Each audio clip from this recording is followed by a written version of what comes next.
Excellencies, ladies and gentlemen, friends, it's such a great honor for me to introduce President Prabowo Subianto of the Republic of Indonesia. The forum is so proud to be a strong partner for Indonesia's across a range of areas, and also are very delighted to formalize our support for your important efforts towards the Ocean Impact Summit that is happening this summer in Bali. In this respect, I would like to thank you, Mr. President, for your leadership in unlocking Indonesia's significant blue economy potential. Indonesia, with a population of over 280 million, the largest in Southeast Asia and the world's fourth largest, is on a real growth path. We're expecting 5 to 6% economic growth this year, and that is also demonstrating the country's crucial role as an anchor of stability, dialogue, and resilience in an increasingly turbulent and uncertain global geo-economic environment. Once again, Mr. President, we're so delighted to have you here. Thank you for your leadership, and we're looking forward to seeing you also at the Ocean Impact Summit later this year. Welcome, Mr. President.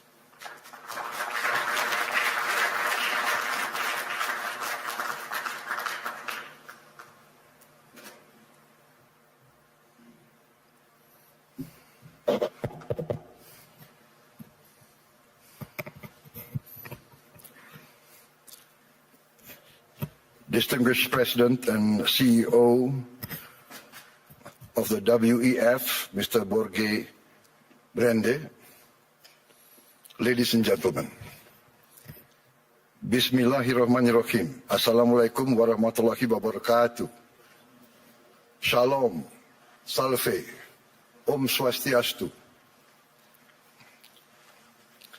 Ladies and gentlemen, we gather here in Davos at a time of great uncertainty, a time when wars continue to break out, a time when trust between nations, between institutions, between peoples is fragile. History teaches us peace and stability are our most valuable assets. Peace and stability are the ultimate prerequisites for growth and prosperity. There will be no prosperity without peace. Excellencies, distinguished delegates, the IMF recently described Indonesia as, I quote, a global bright spot with strong economic growth amid a challenging external environment. While the world had faced tightening financial conditions, trade tensions, and political uncertainty, Indonesia continues to grow. Indonesia's economy grew by more than 5% every year over the last decade. And I'm confident that this year our growth will be higher. Our inflation remains at around 2%. Our government deficit is now kept below 3% of our GDP. International institutions did not praise us because of unfounded optimism. They did so because of evidence. They recognize that Indonesia's economy is resilient. Our policies have been and will always be well calibrated. Peace and stability in Indonesia over the years did not happen by chance. Peace and stability in my country did not happen by luck. It happened because we, Indonesia, have and will always continue to choose unity over fragmentation, friendship and collaboration over confrontation, and always friendship over enmity. Our credibility, hard-earned over many years, has been protected. Credibility once lost is very expensive to regain.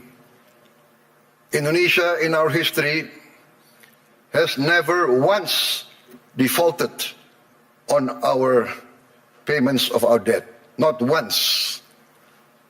Succeeding regimes always pay the debts of the preceding regime. Presidents, successive presidents will always honor the debts of the previous administration. Excellencies, distinguished friends, in addition to requiring peace and stability, growth requires statecraft and capital, in particular the efficient allocation and reallocation of capital. That is why last February we established our sovereign wealth fund, Nantara Indonesia. Nantara means the energy to power the future of Indonesia. The Nantara is a sovereign wealth fund with $1 trillion in assets under management. With the Nantara, I can stand here in front of you as an equal partner. Indonesia is now not only a land of peace and stability. Indonesia now is more and more the land of opportunity. Once again, I mentioned that I am convinced that our growth, the growth of our economy will be significantly surprising to many in the world. With the Nantara, Indonesia is now able to be your partners. We will co-invest and grow with you. The Nantara is established to finance and co-finance the industries of the future. We are determined to industrialize our country in a significant way. The industries of the future must be executed well and wisely. That is why we built the Nantara with strong oversight and institutional responsibility. And we try to find the best executives to direct the leadership of the Nantara. The Nantara now manages 1,044 state-owned enterprises. We are going to bring this down to around at most 300. We will rationalize, we will get rid of inefficiency. We want the best governance and the best management under international standards. I have allowed the Nantara to recruit expatriates, foreign citizens, to be able to lead these companies. We want the best brains and the best minds in the world. This is, in fact, how we run Indonesia now.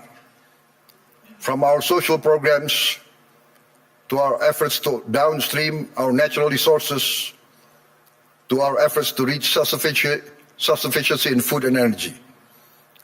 All are now accompanied by strong oversight and capable leaders.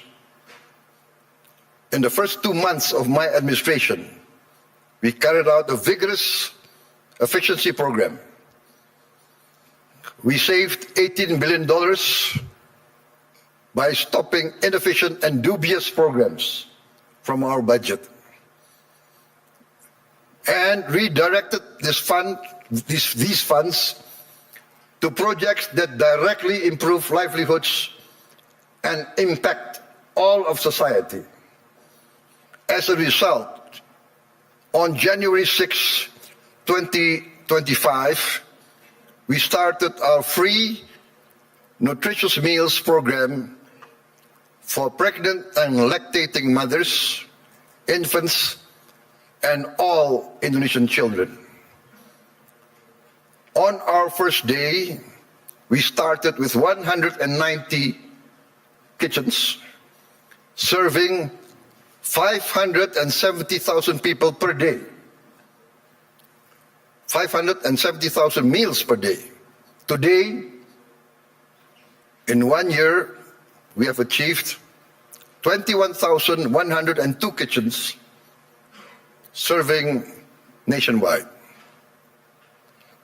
As of last night, we are producing 59.8 million meals for 59.8 million children, mothers, and elderly living alone.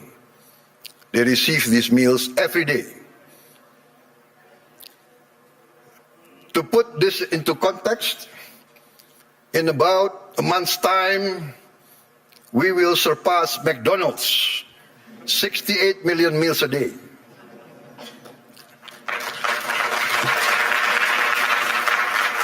We started in January of last year. This year, we aim to serve 82.9 million meals a day. All children of Indonesia, from the womb of their mother up until they reach 18 years of age, benefit from this program. For pregnant and lactating mothers, we deliver the meal daily to their home. This is also delivered to their homes for the elderly living alone. To put this in the context I mentioned, I think McDonald's started their first kitchen in 1940. To reach 68 million, it took them 55 decades more. We will reach 82.9, I hope, by the end of December 2026. But my people say, no, sir, we will reach 82.9 before December. So hopefully we will achieve this. In addition to strengthening our children, our free meals strengthens our economy. More than 61,000 micro, small, and medium enterprises and cooperatives are now a part of this supply chain. We are creating more than 600,000 jobs just at the kitchens. At its peak, we are optimistic it will reach 1.5 million direct jobs with vendors, with suppliers. There will be another more than 1 million livelihoods embraced and improved. This is why I'm convinced that our growth will reach impressive numbers. Our social policies must expand productivity and produce growth. Today, 70 million Indonesians receive free medical checkup, and they will receive free medical checkup once a year for the rest of their lives. And this will increase to all the children and the adults of Indonesia. We are providing free medical checkup to all citizens of Indonesia. This is not a populist program. This is a rational program to save money. By detecting illness, disease at an early stage, we will save much more in the long term in treatment. This actually is a productivity improvement program. My experts say that in the long run, we will save many, many billions of US dollars. Last year, for instance, we renovated 16,140 schools. We equipped 288,000 schools, each with one 75-inch interactive flat panels as part of our digitalization of our education program. Next year, in this coming year, 2026, we will add another 1 million of these interactive smart panels so that every school will have at least 3 to 4 classrooms with these panels.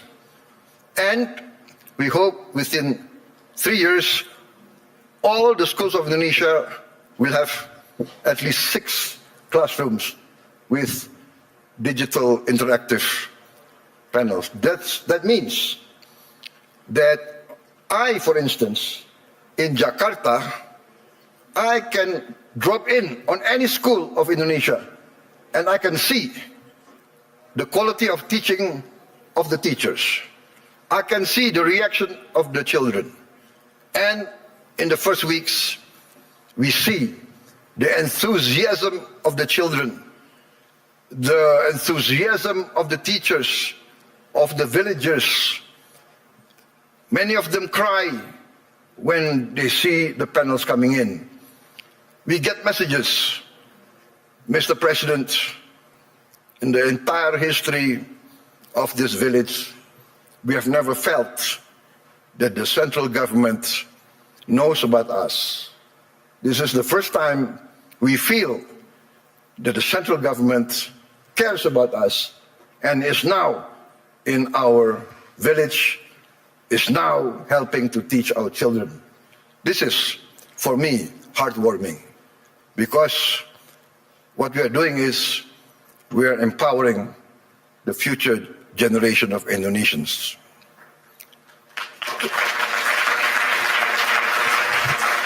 Why does this matter to global investors gathering here at the World Economic Forum? Because I am of the conviction that human capital determines long-term growth, long-term returns. Human development, human resources is the key to a thriving and successful nation.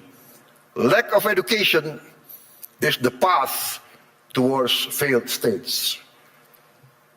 No country can hope to be stable and prosper if its people are illiterate, if its people are not able to keep up with modern science and technology.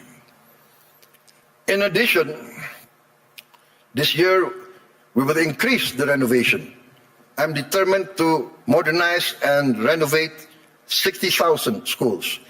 I'm also building 1,000 schools, what I call integrated, comprehensive schools with modern facilities, with modern laboratories, 1,000. I have already, 500, but I've already built 160 schools, boarding schools for the very poor. So this is maybe unique, because usually the children of the upper class, the children of the wealthy, go to boarding school. But I now make boarding schools for the very poor. Their only condition for entering the school is they must come from the bottom deciles of our society. Those who are very poor, I'm taking their children. I want to cut the chain of poverty. Usually in countries like my countries of the global south, countries of the third world, countries coming out of hundreds of years of colonialism, usually the son of a poor peasant will be a poor peasant. The son of a garbage collector will be a garbage collector. The son of a street hawker will be a street hawker. The son of a day laborer in the harbor will also be a day laborer in the harbor. This is what we call in the global south the circle of poverty. I'm determined to break the circle. I'm determined that the son of the poorest should not be poor. They must be given equal opportunity. And that's why I've already built 166, and I will build total 500 of these boarding schools.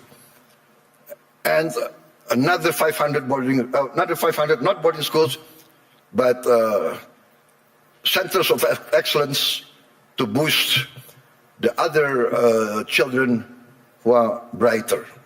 Also, I've started 20 new boarding schools for the academically gifted. I'm also building 10 new universities, and I'm discussing and negotiating with the best universities of Europe, United Kingdom, and North America to twin them and to produce universities and campus of international standard. In addition, we are now in the process of building 83,000 cooperatives with 83,000 warehouses, 83,000 cold storage, 83,000 mini markets, 83,000 village drugstores selling generic medicine, and all subsidized goods direct to the villagers without intervention from too many middlemen. We are also going to modernize what we call the new fishing villages.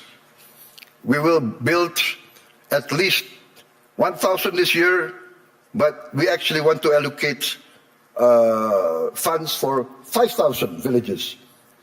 Each village will have 2,000 fishermen. We hope to impact 10 million fishermen. With their wives and their children, this will impact at least 40 million Indonesians. We have started a pilot project in Biak, in Papua, and the result is very heartening. The average increase in their livelihood is 60% increase in their annual livelihood. Why? Because before, to get ice was impossible for them. There was no ice-making factory near their villages. To get diesel very far, we will build diesel stations in every village. They will have access very easy.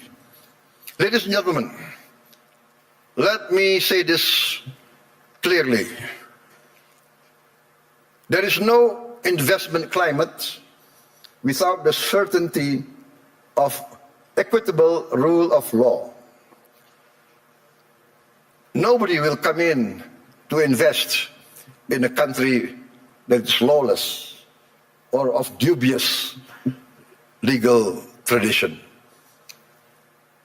I am determined, under my administration, to ensure the rule of law.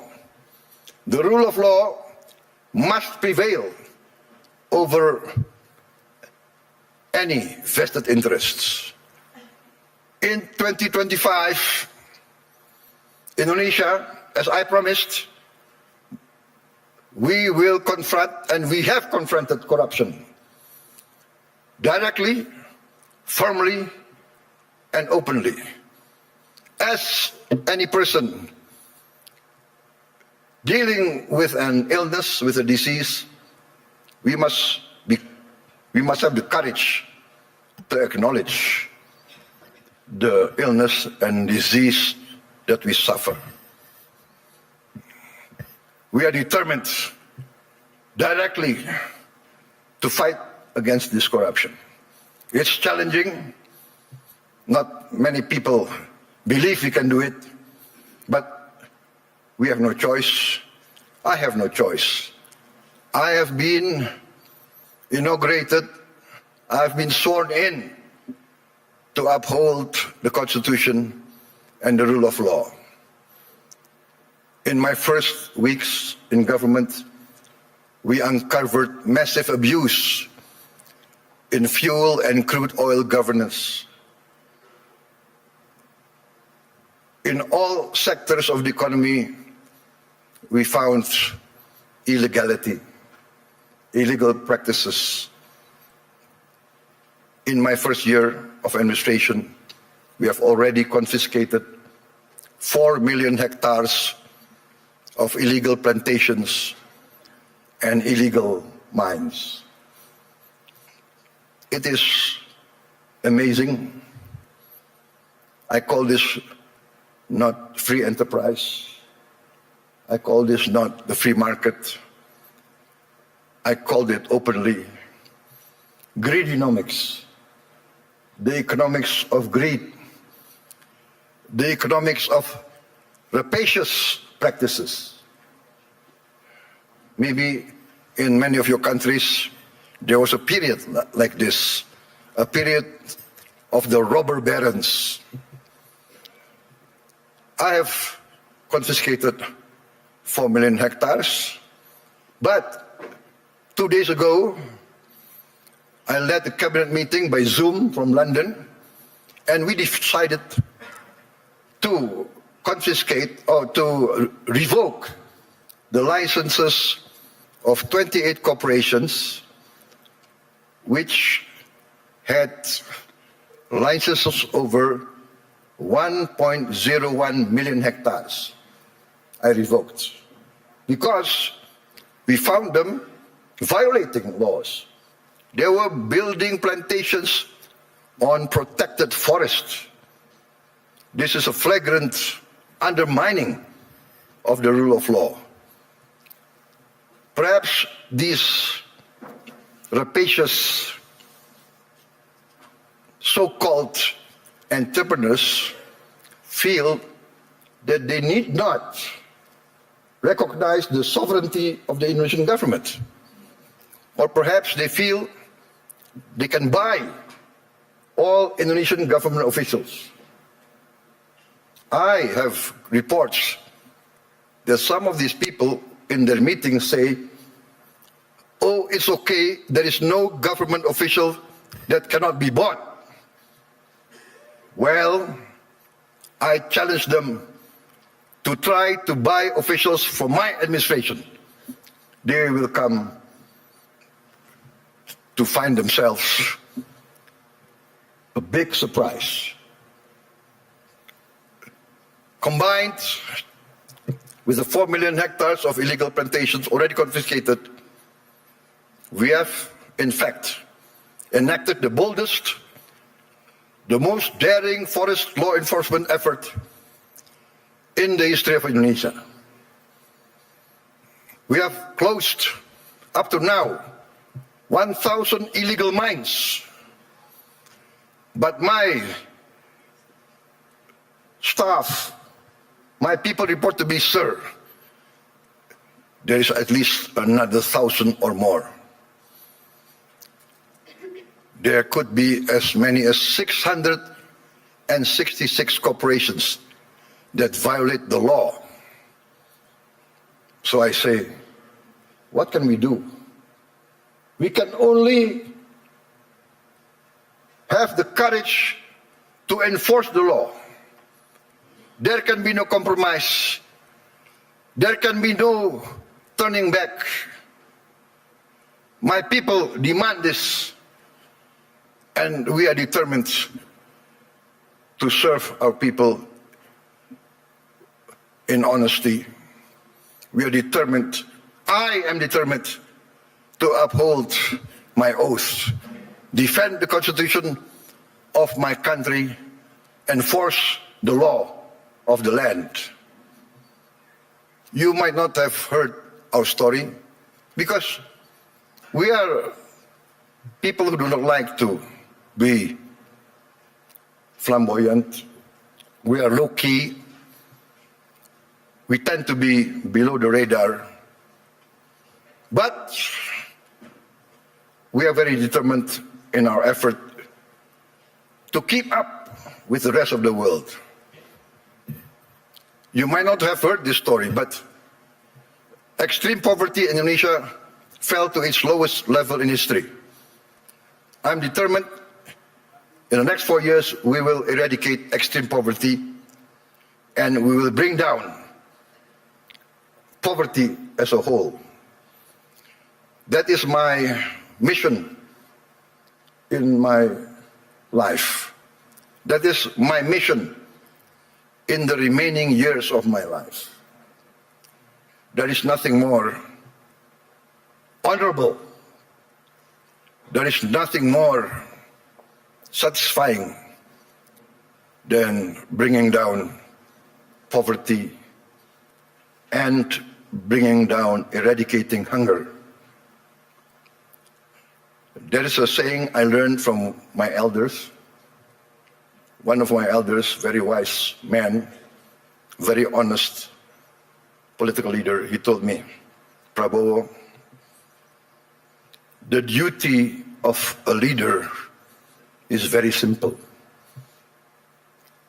The leader of this country, if you want to be leader of the country, you must work so that the poor and the weak can smile and can laugh. Very simple. What does that mean? If the poor, the weak can smile and can laugh, that means they have hope. That means they see a future. That means their livelihood is being improved. So that is my mission now, to make the poorest of Indonesians, the weakest of Indonesians, smile. I think part of this is we must combat corruption, manipulation, malfeasance. Ladies and gentlemen, a few days ago, I was surprised myself.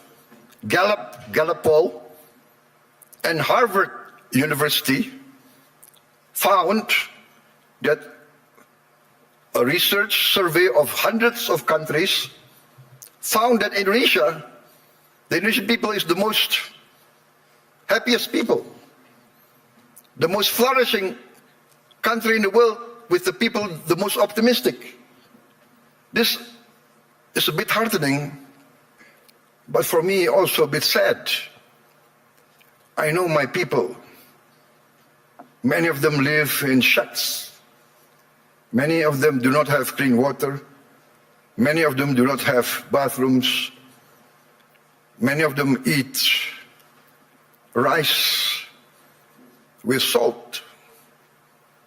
And yet they smile. And yet they have hope. We also achieved self-sufficiency in rice. The first time in many, many years, our rice production is the highest in the history of Indonesia. I gave a target to be self-sufficient in 4 years. I gave a target to my team. They did it within 1 year. I am convinced in the next 4 years, we will be self-sufficient in the other food products, corn, sugar, protein. Excellencies, distinguished delegates, Indonesia does not fear economic integration. We are a trading nation for hundreds of years. We conclude now trade agreements not because it is fashionable, but we consider it necessary. We believe in the concept of win-win. Last year we signed free trade agreements and comprehensive economic partnership agreements with Europe, with the EU, Canada, Peru, Eurasia. I have just visited the United Kingdom to sign our new strategic partnership. Also an economic growth agreement. And we hope next year we can conclude a comprehensive economic partnership agreement with the United Kingdom. This is part of our strategy to deepen productivity, reduce barriers, unlock private sector growth for Indonesia, ASEAN, and the Global South.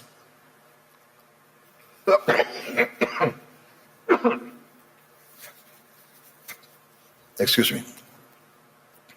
We believe that trade integration, when done fairly, is not a threat to sovereignty.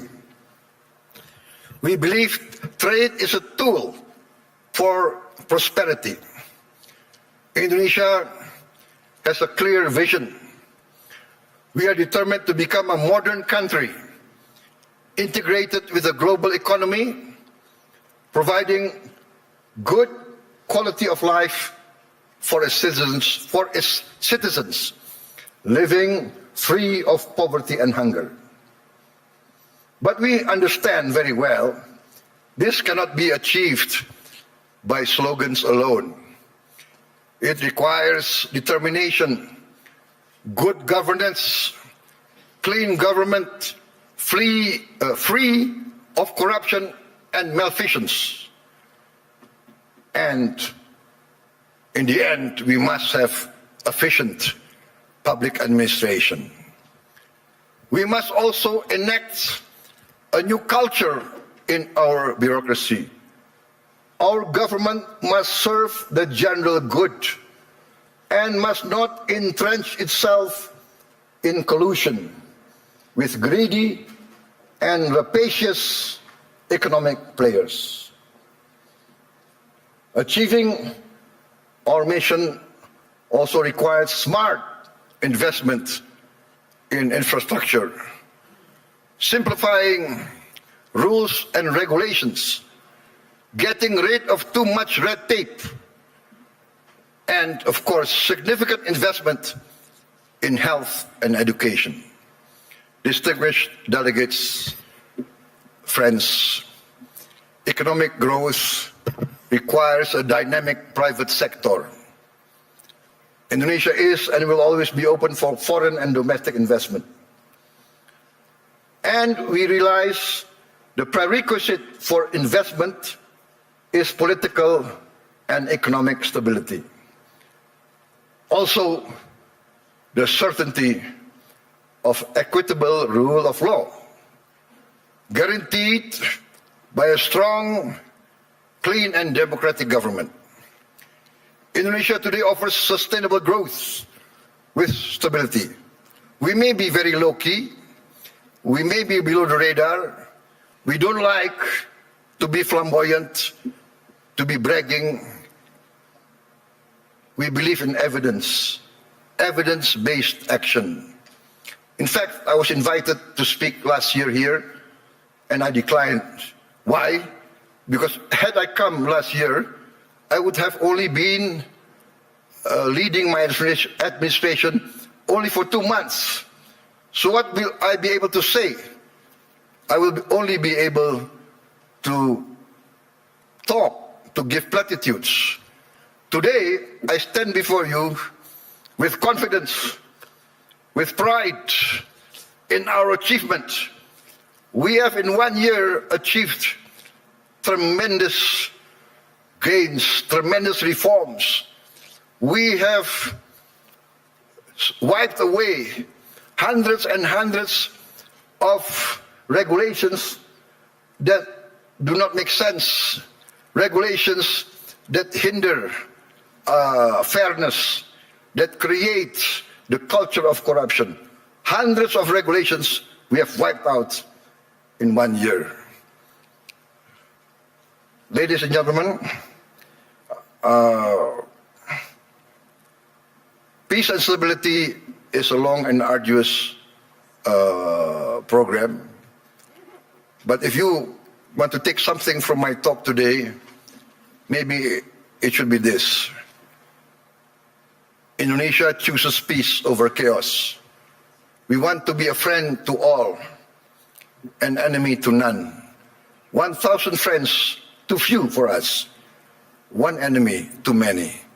We want to be a good neighbor, a good, responsible citizen of the world, protecting the environment, protecting nature. We must not destroy nature.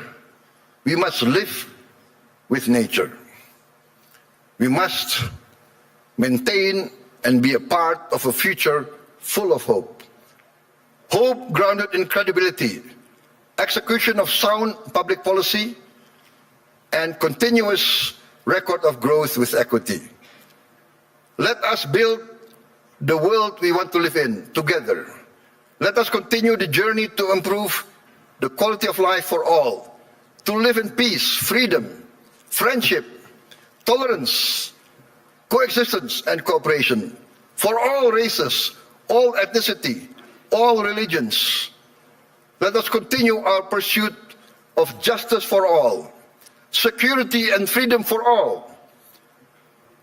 I look forward to seeing many of you here in this room, in Indonesia, because in Bali this June, we will host the first Ocean Impact Summit, together with the World Economic Forum, which Indonesia is sponsoring, together with the important participation of Mr. Ray Dalio and his research vessel, Ocean X. There is a SpaceX, I think, from Mr. Elon Musk, but I think Mr. Ray Dalio is one of the pioneers in ocean research. And Indonesia, being 3/4 sea, we are very concerned about the future of our ocean. Ladies and gentlemen, thank you very much for your attention. May you go in peace with the blessing of the Almighty God. Wassalamualaikum warahmatullahi wabarakatuh. Shalom, salve, Om Shanti, Shanti Om. May peace be upon us all. Thank you.